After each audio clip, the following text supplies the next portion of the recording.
Hello students, today we are going to discuss the chapter 4 of class 12 that is heredity and evolution. इसको chapter को start करने से पहले हम इसके रिलेटेड कुछ डेफिनेशन स्टडी करेंगे। सबसे पहले आता है हमारे पास हेरिडिटी। हेरिडिटी का मतलब है कैरेक्टर का ट्रांसमिट होना from parent to their offspring. Means जो हमारे पास पेरेंट्स हैं, पेरेंट्स के कैरेक्टर्स हैं वो किसके अंदर जा रहे हैं, चाइल्ड के अंदर जा रहे हैं। जो वो ट्रांसमिशन हो रही है उस प्रोसेस को हम क्या बोल देते हैं, हेरिडिटी। कहते हैं हेरिडिटी इन्फॉर्मेशन है वो प्रेजेंट होती है सेक्स सेल्स के अंदर, जिसको हम बोलते हैं gametes. What are gametes? Gametes के एक लिंक कनेक्ट करते हैं एक जनरेशन से नेक्स्ट जनरेशन की ओर, जिसके अंदर क्या होता है जो पैटर्नल एज ए मैटरनल मतलब जो फादर एज वेल मदर के कैरेक्टर्स हैं वो किसके अंदर पास आउट हो जाएंगे, ऑफस्प्रिंग मतलब चाइल्ड के अंदर पास आउट हो जाएंगे। Next term is variations. Variations are the difference in the characters among individuals of the species. मतलब जो हमारे पास दो इंडिविजुअल्स हैं उनके अंदर जो डिफरेंसेस होंगे उनके कैरेक्टर्स के बेस पे उसको हम बोलेंगे वेरिएशंस। ये कहते हैं मोस्टली ऑर्गेनिक ओवुलेशन कॉज करने के लिए क्या है, जरूरी है। आप यहाँ पे एग्जांपल देख सकते हो, जैसे हमारे पास कुछ पर्सन्स के अंदर क्या होती है, फ्यूज ईयरलॉब होती है, कुछ के पास फ्री ईयरलॉब होती है।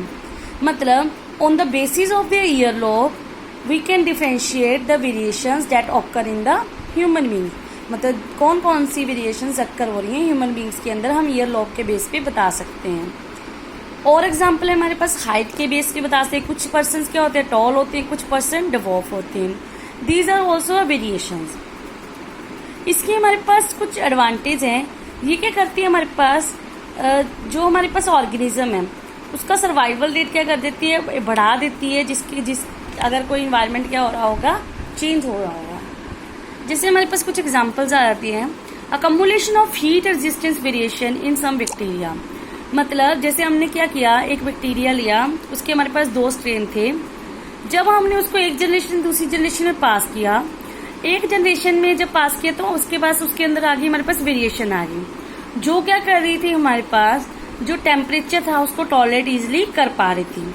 अगर वो टेम्परेचर को टॉलरेट कर पा रही है तो वो क्या होगी, हीट रेजिस्टेंस। हीट रेजिस्टेंस होने के कारण उसका सर्वाइवल रेट क्या हो गया, जब बढ़ गया। बट जिसके अंदर वेरिएशन नहीं अक्कर हुई इसका सर्वाइवल रेट कम था, इसके कारण वो डेड हो गई। Next term is chromosome. Chromosome एक थ्रेड लाइक स्ट्रक्चर है जो कहाँ भी प्रेजेंट होती है, न्यूक्लियस के अंदर, जो क्या कैरी करती है, genes. Now what are genes? Gene एक डीएनए की यूनिट है जो क्रोमोसोम के ऊपर पाई जाती है, जो अपना प्रोटीन खुद बनाने में हेल्प करती है। कहते हैं, आप एग्जांपल देख सकते हो, ये हम लेटर्स की द्वारा क्या करते हैं, इसको डिनोट करते हैं, जैसे कैपिटल टी और स्मॉल टी। हमारे पास दो टाइप की जीन होती है, dominant gene as well as recessive gene. Dominant gene वो होती है जो अपना एक्सप्रेशन खुद जो शो करे। मतलब आप ऐसे बोल सकते हो, अगर उसके पास दूसरी जीन प्रेजेंट है तब भी वो अपना इफेक्ट दिखाए तो वो कौन सी जीन होगी, डोमिनेंट। जिसे उसको रिप्रेजेंट करते हैं हम कैपिटल लेटर से। मैंने एग्जांपल दी हुई है टॉल। टॉल को हम रिप्रेजेंट करते हैं कैपिटल टी से। Next is recessive.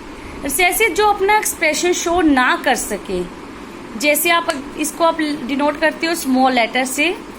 शॉर्ट है हमारे पास एग्जाम्पल जिसको आप डिनोट करते हो with the help of small T. मतलब capital T and small T both are the genes. Next is genotype. Genotype is the description of genes present in a organism like capital T capital T, capital T small T, small T small T. कितने अगर हमने देखना हो toll का genotype क्या है, that is capital T and capital T small T. यहाँ पे हमने क्या देखा, जो डोमिनेंट जीन थी जो कैपिटल टी थी उसने रिसेसिव जीन का एक्सप्रेशन क्या कर दिया, मतलब आप ऐसे बोल सकते हो छुपा दिया, जिसके कारण डोमिनेंट ने अपना इफेक्ट क्या कर दिया, शो कर दिया। जीनोटाइप ऑफ डवार्फ मतलब छोटे का जीनोटाइप क्या है, स्मॉल टी। फिनोटाइप इज जो हमें बाहर से किसी भी ऑर्गेनिज्म के अंदर कैरेक्टरिस्टिक्स क्या हो, विजिबल हो, उसको हम बोलते हैं phenotype.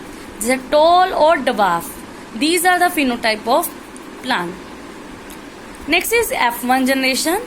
When two parents combine to form a progeny, मतलब जब दो पेरेंट्स क्रॉस करते हैं आपस में तो हमारे पास जो ऑफस्प्रिंग बनते हैं वो जो जनरेशन होगी वो क्या होगी, F1।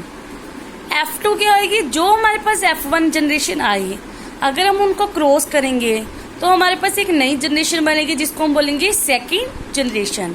तो उसको हम रेफर करेंगे, उसकी जो ऑफस्प्रिंग जो बच्चे बनेंगे उनको बोलेंगे हम F2 generation. This was the particular definition which we have to discuss in this chapter. I hope you understand the definitions. Next topic we will discuss in our next video. Thank you.